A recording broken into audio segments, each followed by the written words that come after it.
back of the base, already got that turret down. Yep, so yeah, that's exactly what he's doing, just harassing that mineral line. Hoping that there won't be many units in his main base at the moment, this late in the game. And Bromondo just sieging up in his own base to make sure, as we can see, just protecting that that funnel over there. And it's good to see there's Marines at the back of his base, just giving him sight for where that Nidus worm popped up before, so the same thing doesn't happen again. Expo's almost done, and what is that, a spine crawler? Yep, spine crawler just to help protect that Expo. Spine crawler of doom. And Evo chamber coming up to get some protection, but now this turret is dropping down, and let's see how many kills it gets. So far, more just stopping the mining, but it did get 1 kill. And it's just, slowly burning away there. And returning back to the mining. Now, one of the good things is he's going to have to manually send his units back into these extractors, so that's all taking macro time. Yeah, exactly. Yeah, it's very good. It keeps the Zerg player's mind set back in their base. And we have another turret dropping. Just at the expo now. Going to chew up quite a few little Zerglings. It looked like 3 dropped. Very nice. And this Raven, where'd you go, buddy? There he is, just hiding off in the corner. So yeah, 2 Ravens on either side of the Zerg player's base. That has got to get annoying. I wouldn't be surprised if he starts chucking down some spore colonies. Quite a lot of Marines, And also for Bromondo. Ooh. Just keeping up with that. You can see minerals, low minerals, because he is just keeping up with that. But he still has quite a good mineral intake. There's 2 Ravens meeting in the middle of Mizko's top mineral line. And, yep, there they go, throwing down their auto 3 turrets. turrets going down. Now they're dropping drones very fast.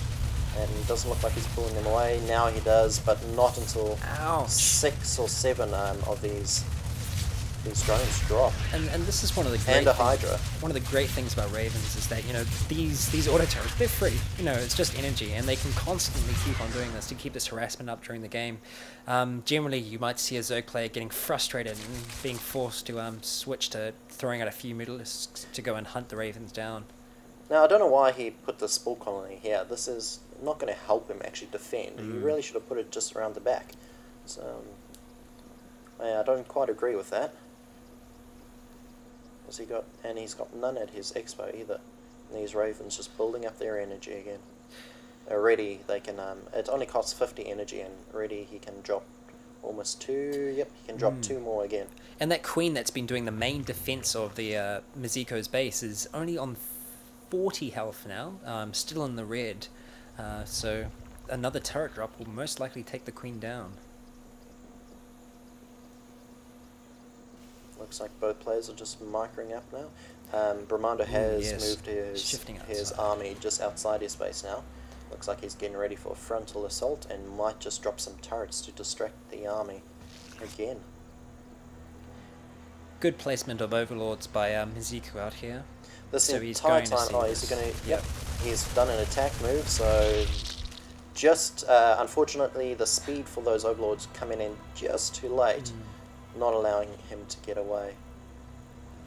But this entire time Bromondo's had full vision of the center map, so he's known that it's pretty safe to move forward.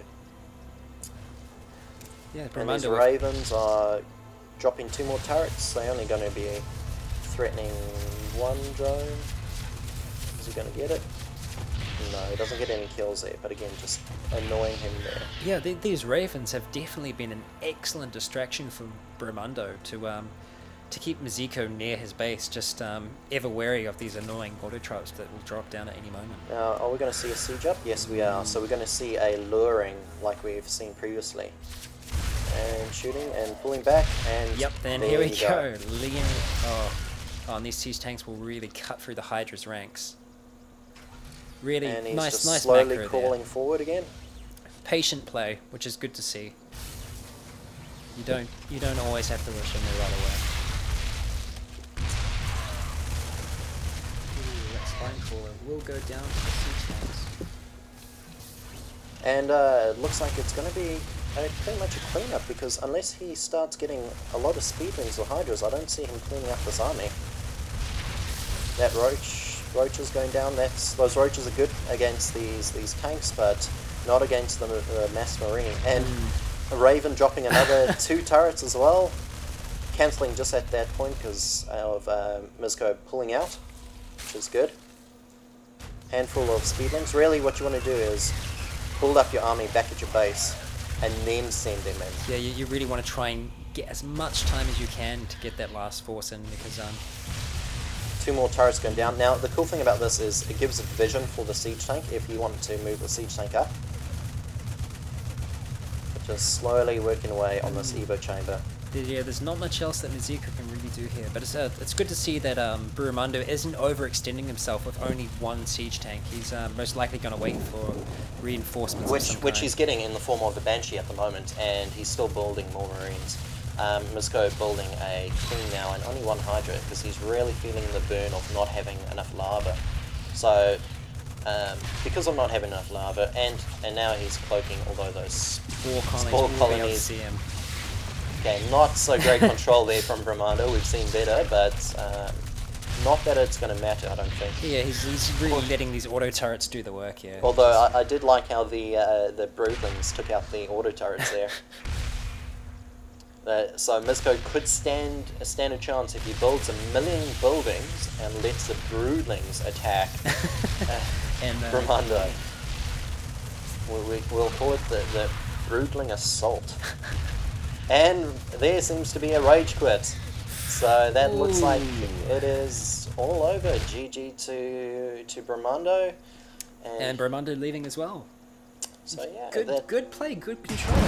Bromondo playing very smartly with those Ravens, taking his time and just assaulting that mineral line. The thing with Zerg is their drones are really a real weakness in their entire race, because their drones are both used for their resource gathering, and it's used for building buildings. And not just that, the limited lava that a Zerg player has, especially a 1-base Zerg, can't keep being taken up by building these drones.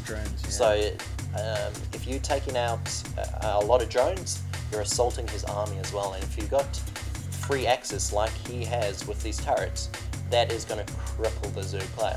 I mean, the Ravens were a fantastic move. That was a real game changer for Bromondo, because with that initial assault from Mizko with that Nidus worm, he took out his entire supply line, and Bromondo was in quite a sticky situation, but getting those 2 Ravens out just made such a huge difference by keeping Mizko in his base and constantly wary of these Ravens that are going to be dropping down auto turrets at any moment on his mineral lines.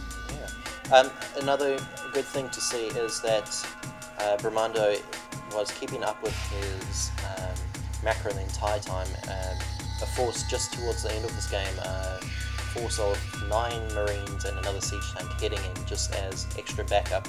And we've said it numerous times. Sure, you might look like you're in a strong position, but you just don't know, and especially against a Zerg player who have a tendency to spread out very fast. You just don't know how strong of a position you are in unless you've been doing a lot of scouting.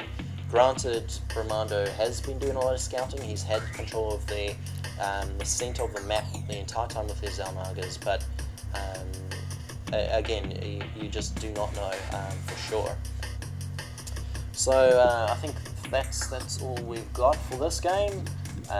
Thanks for watching, and I know I'll miss your face. And what about you, Rycon? I will miss all of your faces, and yes, so we hope you enjoyed the replay. So good night, Internet. Good night.